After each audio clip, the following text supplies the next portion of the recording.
Welcome to Matcha Morning Club, a cozy lifestyle podcast hosted by our two favorite besties, Alex and Victoria. And today we're sipping on the tea for a change. It's Wittard's green cherry blossom tea, which smells incredible, guys. And it doesn't have to be matcha every single time. No. Sometimes we need a break from it. And today we are talking about fear of failure, which is such a close topic to me and the way I grew up. And I'm sure kind of like very similar to you as well. Yes, Eastern definitely. European trauma. Trauma. So what do we think is a fear of failure if we had to define it in a simple term? I mean, I think it's all in the name, really. Mm-hmm. It is usually a fear that appears when you are supposed to either make a decision or you're about to do something or try something and you don't even usually know how it's going to go, but you just assume it's going to go bad, and it very often stops you from taking any action. And I think it shows up in different ways as well. I think it could be not just like that you're scared to do something. It's like your brain or your body almost stopping you from starting by way of like procrastination or like making excuses or just like say like being lazy in the way. And it's all about because we're worried that something will change and we're just not sure about that change outcome, which is kind of like what stops us from doing it. Yeah, I think it definitely sometimes maybe people are not even realizing it is the fear of failure that's causing the thing to stop. I think it takes a little bit of like a look inside and like admitting to yourself that what you're scared of, versus it is easier to just be like, oh, I'm just lazy. I just don't want to do it. I cannot bring myself to do it. But it is those internal feelings and beliefs that are stopping us from doing things. What is the last time that you feel like you maybe experienced the fear of failure, if you have? I mean, I do it. I feel like I do it all the time. I feel like it's such a universal feeling that you feel it every single time that you want to do something new, and not necessarily in like a overwhelming way when you don't end up doing it. Sometimes, sometimes you feel it and you still do the things, but I think it is always at the back of my mind that like, oh, what if it doesn't work out? Or if it's gonna go wrong? But well, the most recently, I'm starting a new job soon, and then like I interviewed for it, obviously, and then I was waiting for the reply, and I'm convinced I'm a really good fit for the job, and it's a really good fit for me. But the longer I was waiting for the reply, the more my brain started going, what if you cannot do it?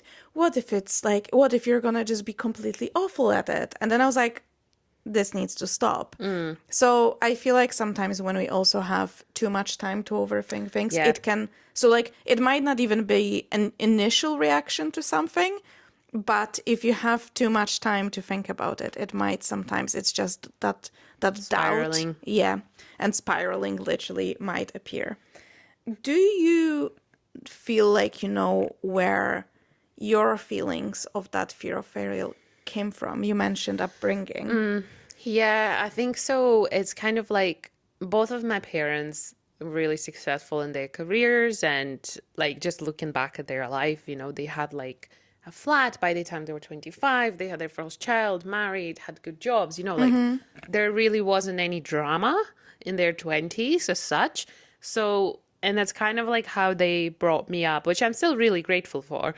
But it was like, they never said it as such, but there was always like that kind of underlying thing, especially in my studies, the failure is not an option.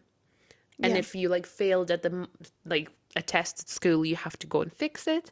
It's not, in my family, wasn't something like, it's okay, like sometimes nowadays it's like gentle parenting. It was like, it's okay, you can try again. No, my parents would be like, you need to fix this. What's your mistake? My dad used to make me analyze my marks. It was like, why have you got a B? What did you do? Like, what did you not do enough that you can fix for next time? Like, how can you fix it? So it's very like, maybe a little bit like a business or like performance driven mindset. Yeah. So that's why I knew that's why I was scared of failure, because I knew it's not an option.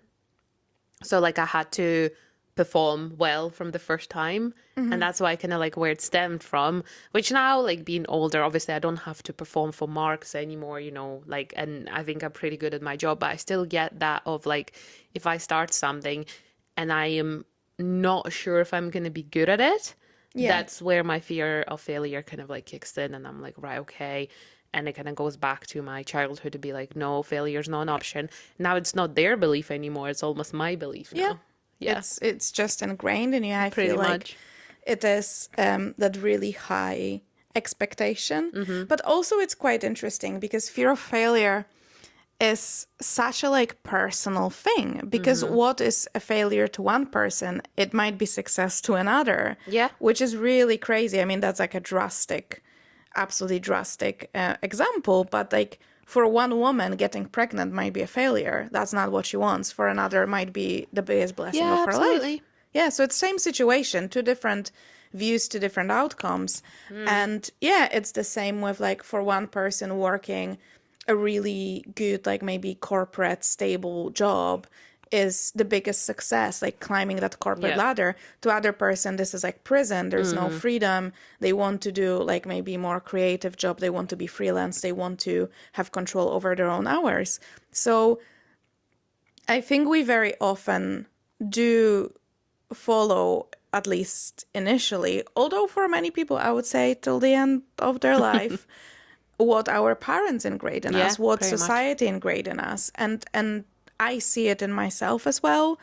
And there was a lot of work that I put, be it in therapy or by like journaling and stuff, when I think it's kind of one of those things that really hit you in your 30s. Mm. When you really start like peeling off those layers of beliefs that other people put onto Yeah. you throughout the years, be it your friends, your family, your parents, your Mm-hmm. grandparents, the culture you grew up in, and all of that. And like I feel like since I turned 30, I went through like such an intense period of time of like questioning everything. Okay. I was like, is this mine? Like, is this Mm. mine? Do I feel that way? Or is this someone else's fear, someone else's definition of success, someone else's belief that I just ingrained and didn't even think about it? Mm-hmm. And it is a very difficult process to go I through. know. I feel like I'm slowly like starting to probably Yeah. peel some things off. Like obviously I have like the pressure of the family a little bit to like have children. Like if not, it's not like soon, it's like now. You need to have your Yeah. children now. And but then I'm like I've done extremely well in other areas and it's kind of like trying to keep everyone, including myself, happy, which is obviously a monumental task to lift on my shoulders. And it's kind of like, you know, you need to do everything well. You can't disappoint anyone. And then I'm very like, I've always been a person who loves hobbies. Like, you know, throughout my childhood, my teenage years, like I've always had different hobbies. I was always very crafty. And like the one that stuck the most was photography that now turned into like my job partially. But I still have that kind of like tug towards like being creative, making things myself.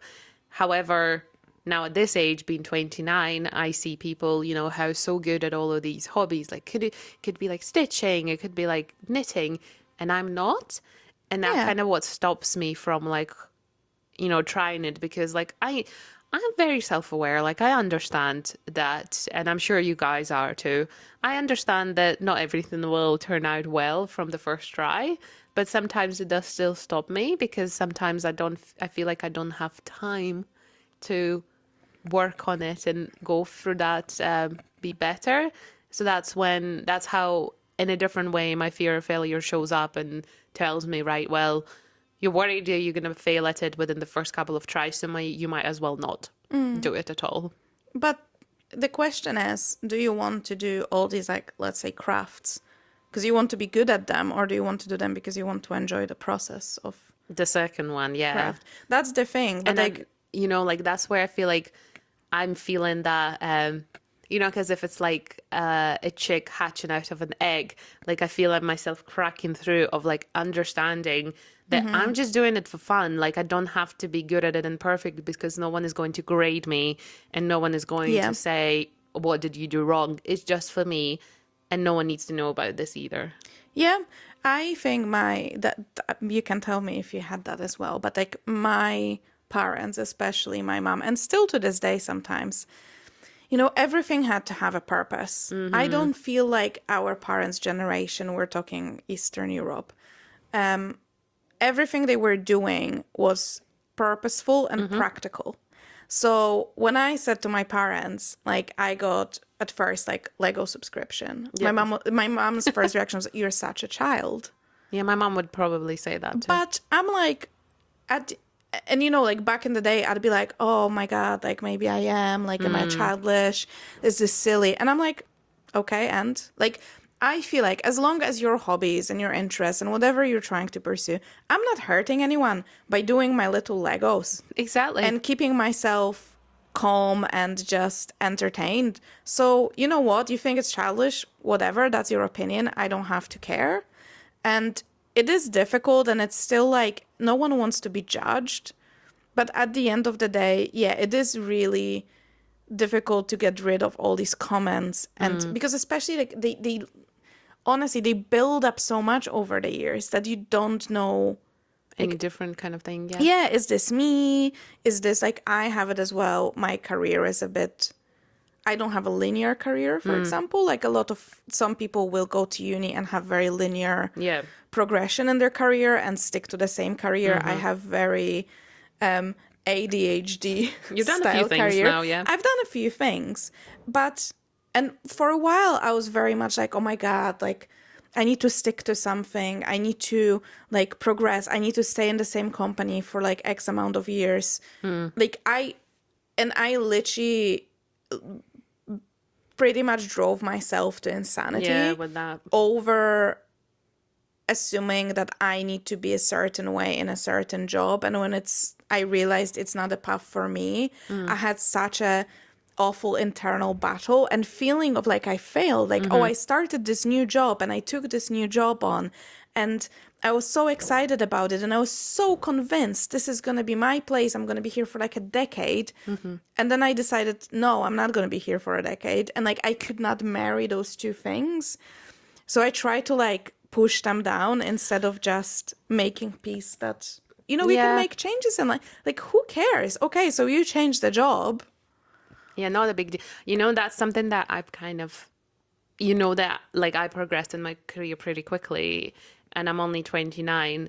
And sometimes I do think I'm like, well, I want to do this for the next, like 20 years.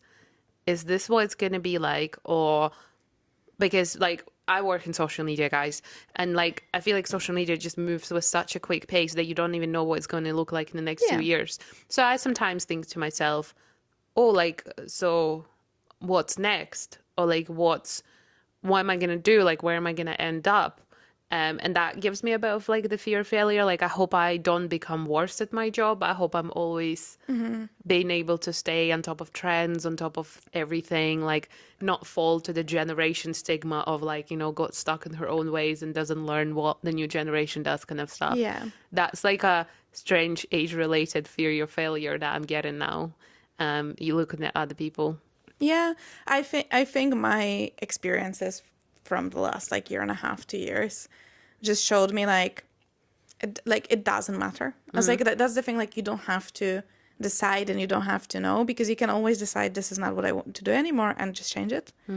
And it was something unimaginable to me that you can just be like, okay, well, I'm gonna do something else.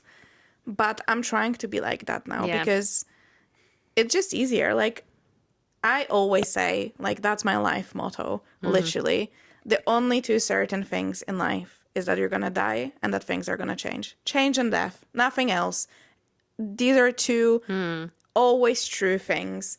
And, at the end of the day, if you are so fearful of everything, like life will, like even if you say I'm gonna stay in this job forever, in this company with this, people will leave, your management will change, your colleagues will change, the company might go bust, the company might merge with another company and things might change, you might be made redundant, like you might do everything in your power to like claw your way like into a place and like stick there so you're avoiding change.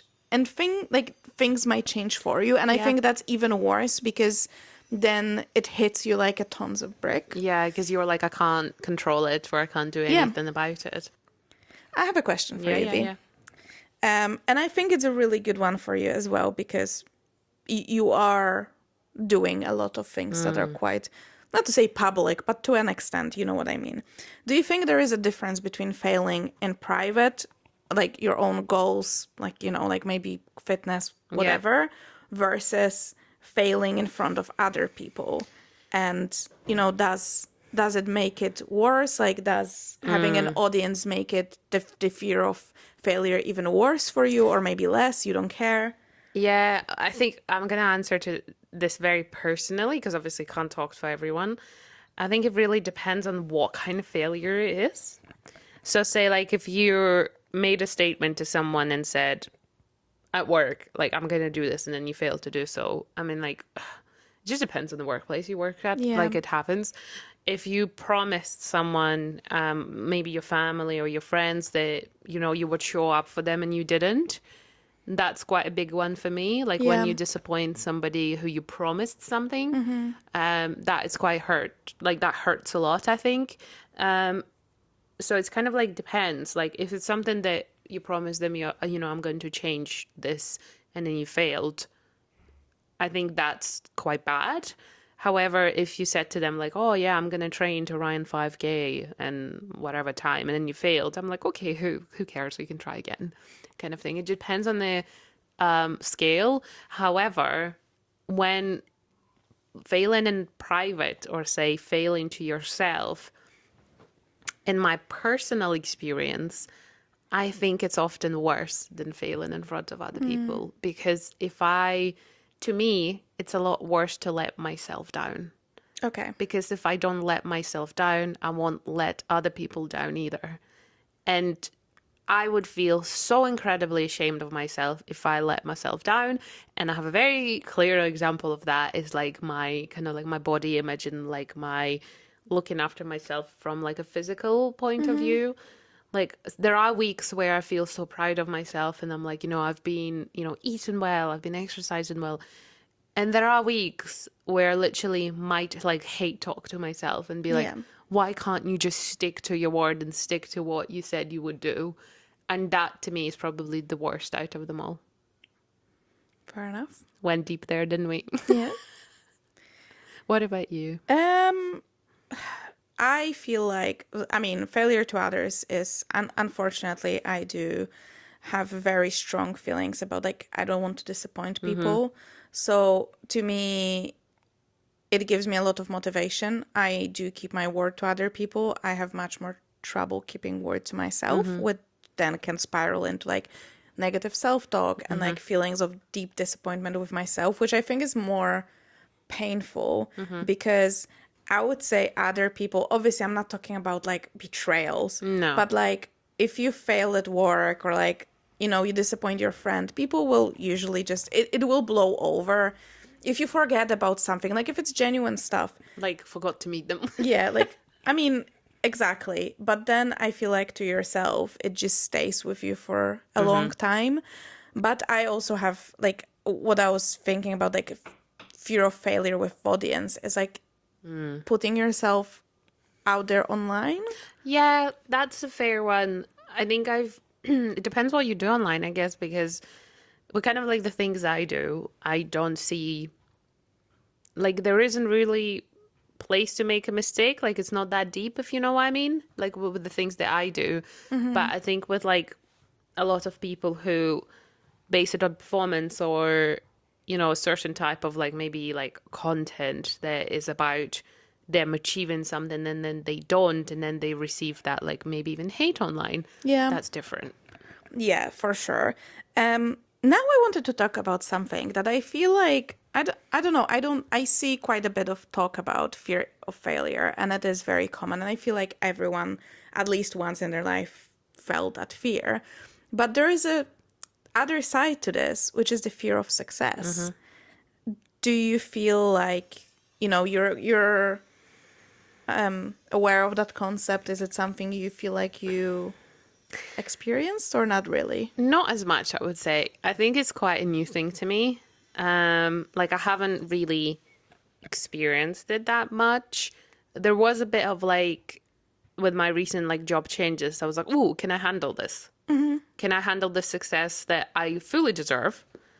But then, oh, is this too much? Like, can I fill the boots? The boots not big, too big for me.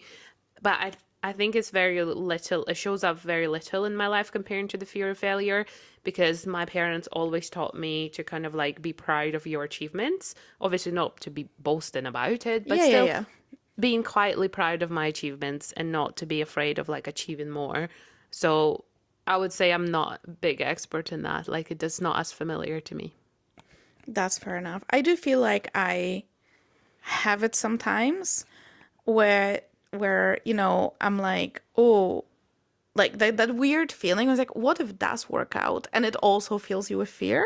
I Yeah. cannot like it's such a strange thing because I feel like it's such illogical, counterintuitive feeling to have when you should be, oh my God, what if it works out? How great. But you're like, oh crap, like what if it works out? And then what? Yeah, I think it's like the fear of the positive change I and think like how are you going to handle that change? yeah, and I think that's what I wanted to say, that like at the end of the day, I think both fear of failure and both fear of success stems from a fear of change. Yeah.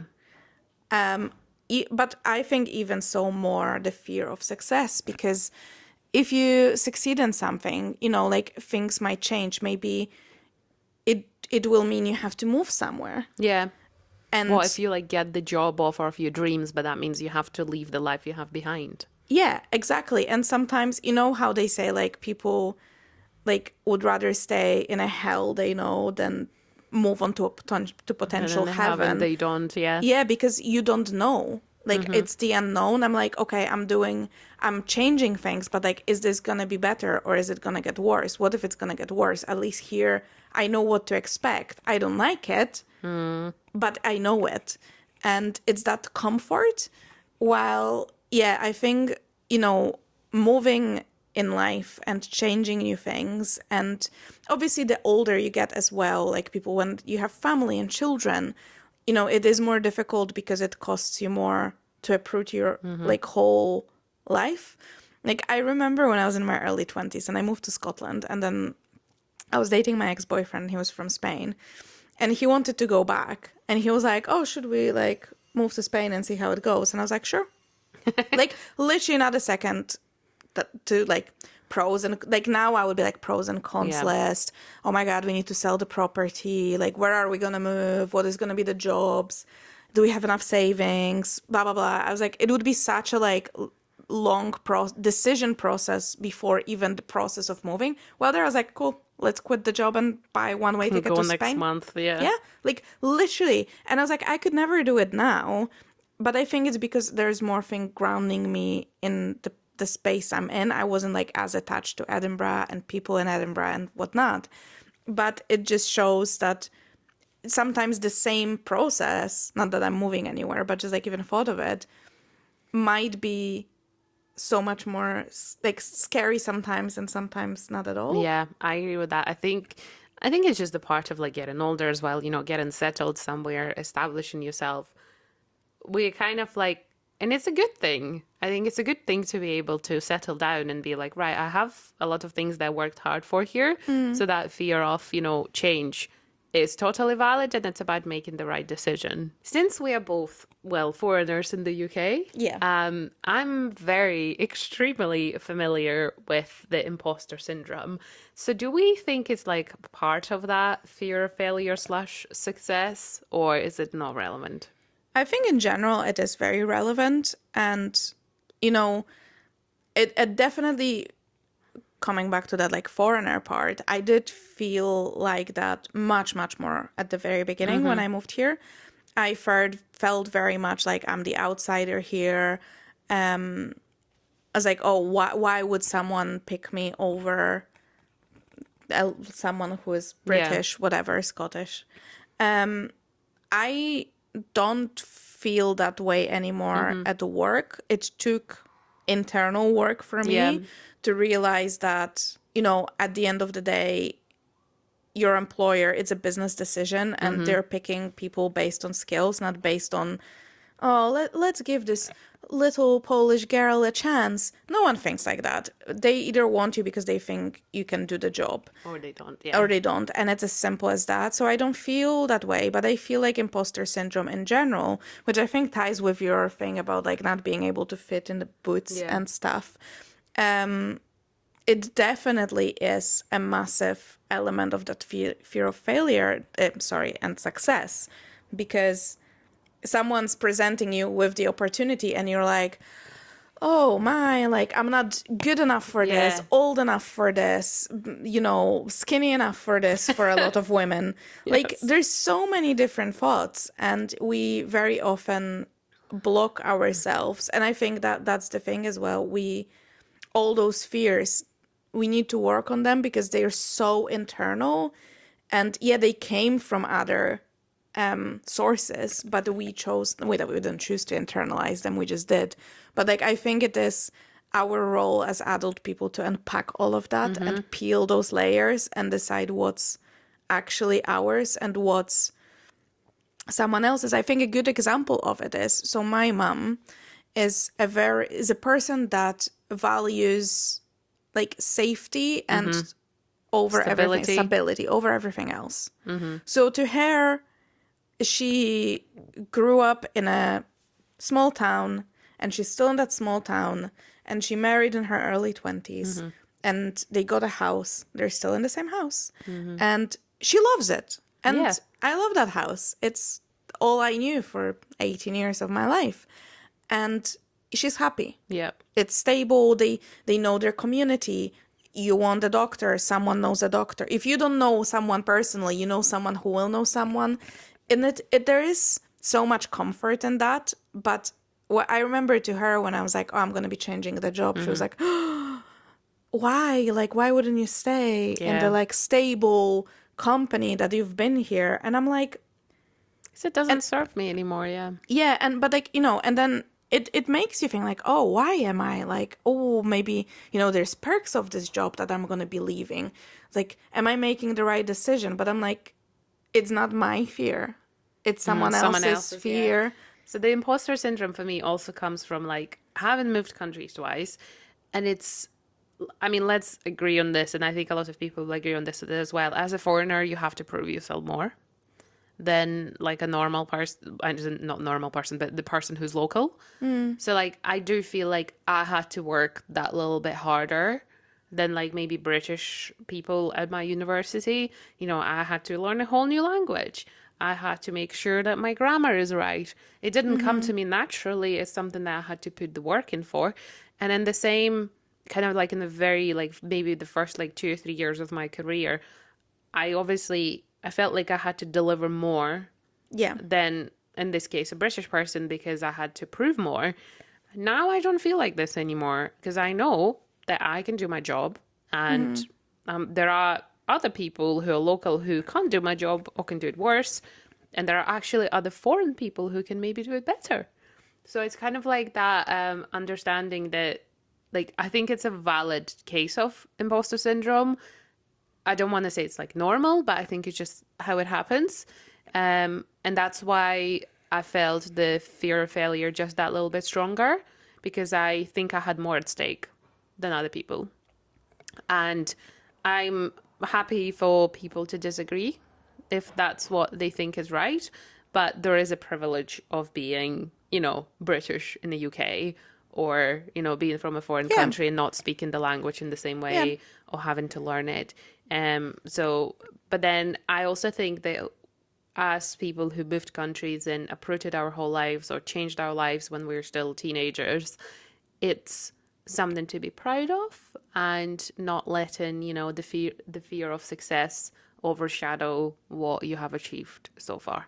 I agree, and I think that's what makes people, at least I at least I know from my experience, that what moving countries and doing all of those things in my early 20s and moving out from my parents' house like 18, I deal much better with change, Yeah. even though it is still stressful and whatnot.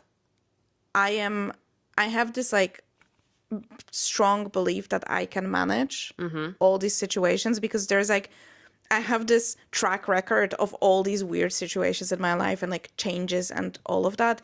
And I managed for them all and it all worked out fine.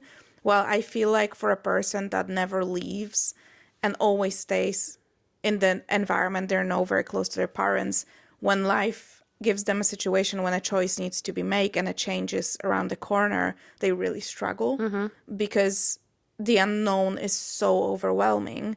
So I think it is, I'm not saying for everyone to like move countries now, but like it is really good to try different things, however small they might be, or like move, if you don't want to move countries, obviously, like maybe try to go to uni if obviously financially you can make it and stuff, but like, or try to go for a job in maybe one city over.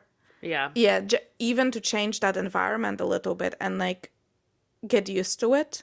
I don't know, that's just me, but I think that helps with both imposter syndrome, even though like we say we still feel it. Yeah.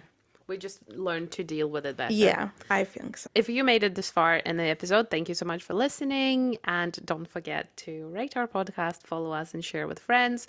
You can also find us at Matcha Morning Club on all social media. And now back to the episode. Okay, Okay, which section? I have a question for you, V. Which of the fears you think is worse and why? Fear of failure or fear of success? Oh, that's a very hard question. I actually am gonna say fear of success, because I would hate for anyone to stop themselves from doing something because they're scared to be successful. I'm always like, the biggest cheerleader for people to go and chase their dreams, to change jobs, to change careers, to go study, to leave toxic relationships. Like, I'm always, if someone comes to me and says, I'm considering like uprooting my life and getting the hell out of here because I think that's good for me. And I'm like, you go and do that then. Like, I will never stop anyone from doing something that they think is right for them, even if it's ultimately might not be in the long run, but you don't, what is it, fuck around and find out. Basically. So I think, failure of fear of success, I would hate for people to experience that. So definitely worse. What do you think? I think fear of success is worse also in a sense that it's really hard to pinpoint it. So fear of failure is pretty straightforward, someone's like, oh, let's try this. And you're like, oh, what if I'm bad at it? What if I fail? That's really clear. But fear of success, sometimes I feel like people don't even know it. That's what it is. And it took me a while because I was like, oh, what if this thing works out and then I need to change my life in a way that I know I'm ready for. And, there's so much that goes into it. So I feel like at the end of the day, I mean, both are not great. And I think both of them require a lot of work and, and both can be worked on and should be worked on because, like you said, it is such a shame to see a lot of people not trying things. And I'm not saying if you're happy, like my mom is happy. Yep. My mother is content. So if that's what you want, you found your place and your way of life. I'm not saying you have to now uproot it just for the sake of it. But if you feel like you really want to try something else, you really want that to try and like change your career or change where you live or whatever it might be, or try that new sport or like do arts for the sake of it. It's so sad to think like how many people don't or don't do it until they're really elderly because they don't give a fuck anymore. Yeah. So I think it's just, I wish people just had it in themselves to try what they're like interested in and passionate about. Yeah, sometimes you meet people and you speak to them about, what they like to do in life and what's their ambitions. And sometimes the answers of like, I just, I think I've passed my time or something. And I'm like, no, you're never. Like, I think that's what, like, you meet a lot of people who are maybe in their 40s, who might have had kids, might have had the same career for like nearly 20 years, and they're like, you know what, like, it's okay. Like, they kind of like brush it off, brush it under the carpet and say, it's okay, it's fine as is. And that's like probably one of the most disappointing answers you can hear from people, to be like, well, that's a shame that that's what you think. Yeah, I think we spoke about it before, but I think a really good antidote to this is to look up people who are older on Mm-hmm. social media because, you know, you go there and obviously, most people on social media, that's the demographic, are very young people. Yeah. And I saw this quote as well because, you know, we look online and you have these 22-year-old multimillionaires and you're Mm. like, fuck, I'm past my prime, I'm so behind. But someone said people like that are like plane crashes. Yeah. So basically, plane crashes happen so statistically so rarely, but because it's the outlier, it's the such a rare event, so they're getting shown. So Yeah. we then feel like, oh my God, planes crash every day, when it's completely not true. But no one's going to report on like however many thousands of planes landed safely last Yeah. week because it's like a nothing burger, like a Yeah. non-news. And it's the same with all these people who go through life just doing things and going to uni and working different jobs. It's all these like exceptionals and That exceptions you from the see and rule that hear you about. see, and then you feel like, oh my God, everyone is successful but me. So it is really good. I saw, for example, that there's like statistics that book authors are Mm. usually like releasing their first book or something, or like having success in their like 50s. Yeah. And I Wow. was like, yeah, there's lots of things where people are better in life because they have those life experiences that they can share. Like, no disrespect to young people because obviously they have their voice, but like the experiences you have as a 50-year-old, there's so much more than a I 20-year-old. know.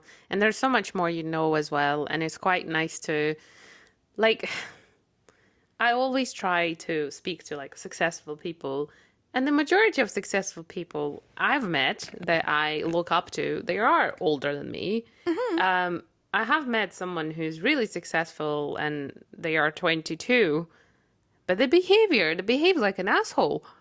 Yeah. So, like, this is the problem, I think, sometimes with young people who they boast about their successes without having much of a mental intelligence behind that success.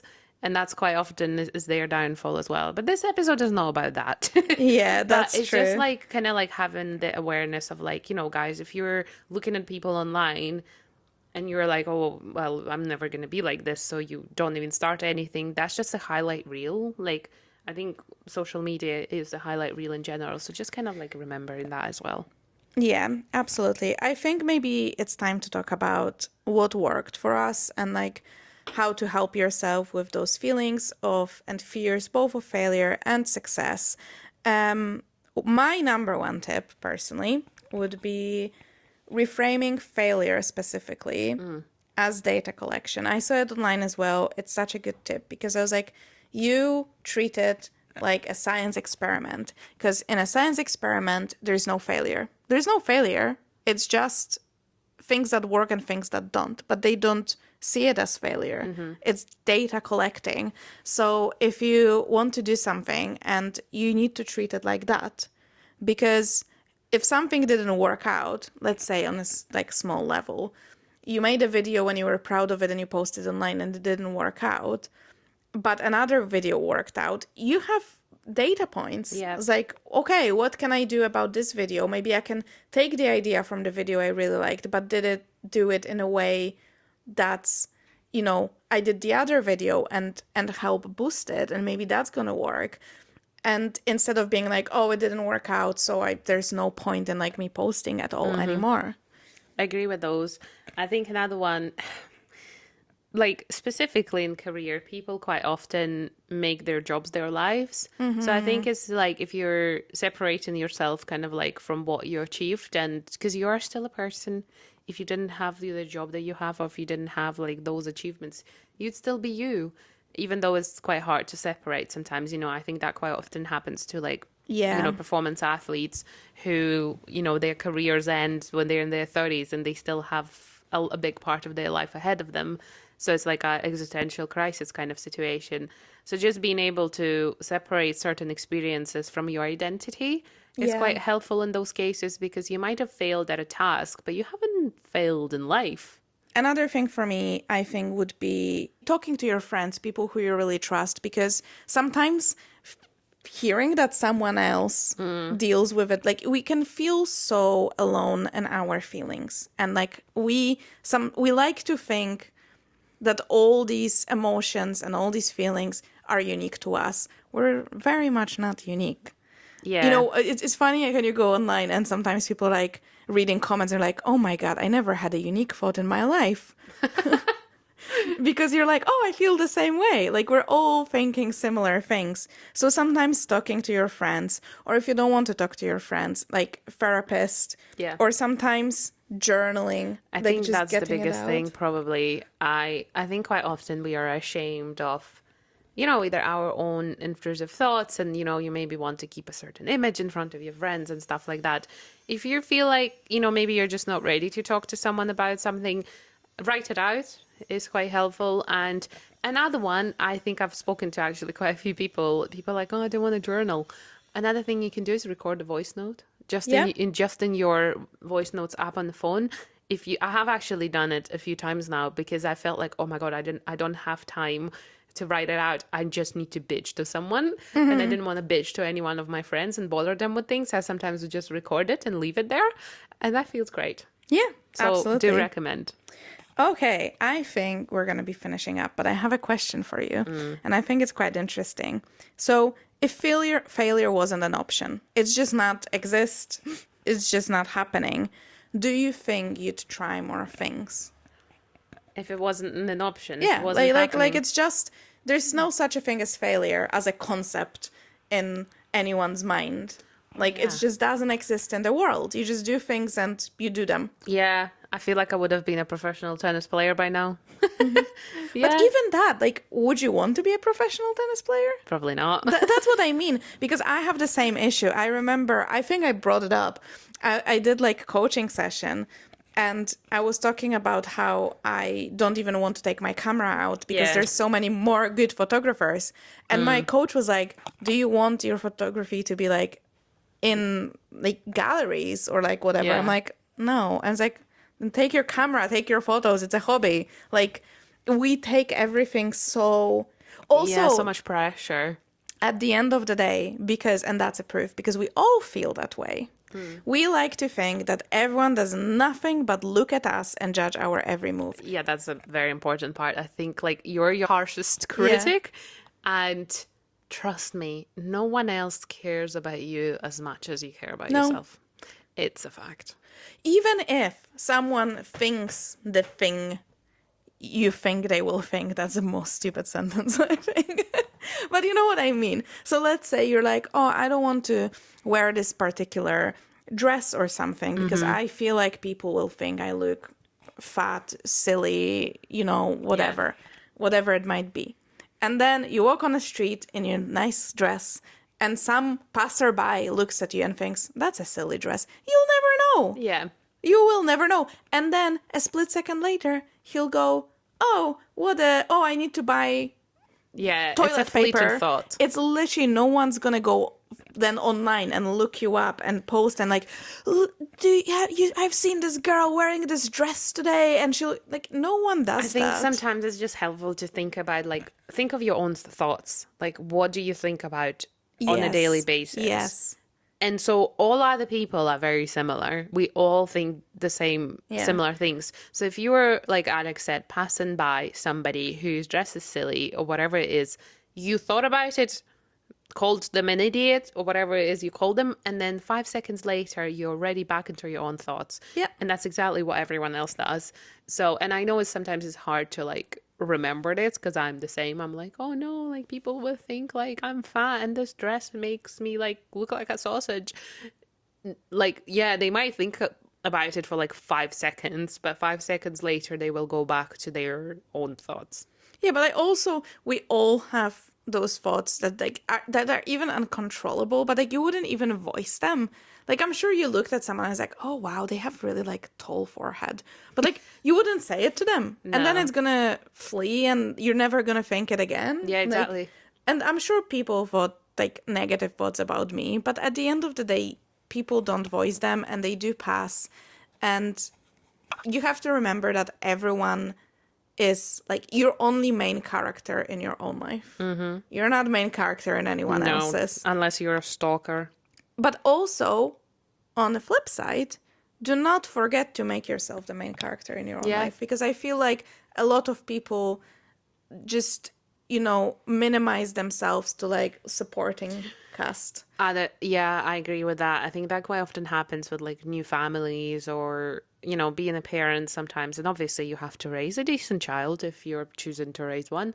But it's, you know, picking the pockets of calm and the pockets of the time for yourself. And magically, your life becomes so much better when you treat it like the movie you want to live in. Well, thank you so much as always for listening. I would love to hear from you guys. Do you experience fear of failure? Do you experience fear of success? Or is it something that maybe, you never heard of or never thought of? And, any examples, any tips? Our comments are always open. Please do share, because it doesn't all like help us. It helps the community. We all are always looking for new tips. So you can comment on Spotify, you can comment on YouTube, or you can comment on all of our socials. Everything will be linked down below at Matcha Morning Club everywhere. Thank you so much for listening, and we will see you next Tuesday morning. Bye. Bye.